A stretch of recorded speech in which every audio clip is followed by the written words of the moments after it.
that I may know him, an inexhaustible storehouse, that their hearts might be comforted, be knit together in love, and unto all riches of the full assurance of understanding, to the acknowledgement of the mystery of God, and of the Father, and of Christ, in whom are hid all the treasures of wisdom and knowledge. Colossians 2, verse 2 and 3. Said Christ, all things that the Father had are mine.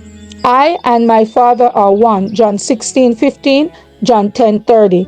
I appoint unto you a kingdom. Luke 22:29. The Lord Jesus lays his hand upon the eternal throne of God with all the ease and assurance of one who rules and reigns, putting on his head the crown of deity.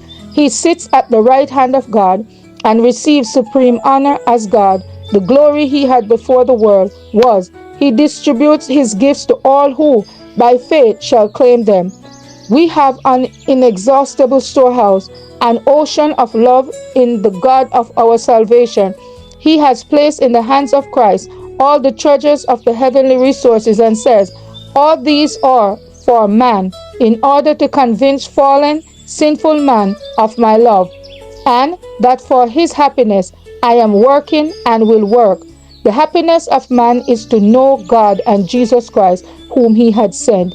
It was to make this vast treasure house of all good available that the Word became flesh and dwelt among us. He sprinkled every gift with his own blood. The gift to our world in sending Jesus in as exhibition of his grace, which God himself cannot surpass. But one thing is impossible with God, the power of eclipsing the greatness of his gift in showing his love for fallen man. Had God the Father come to our world and dwell among us, humble himself, veiling his glory, that humanity might look upon him, the history that we have of the life of Christ would not have been changed. In every act of Jesus, in every lesson of his instruction, we are to see and hear and recognize God. In sight, in hearing, in effect, it is the voice and movement of the Father.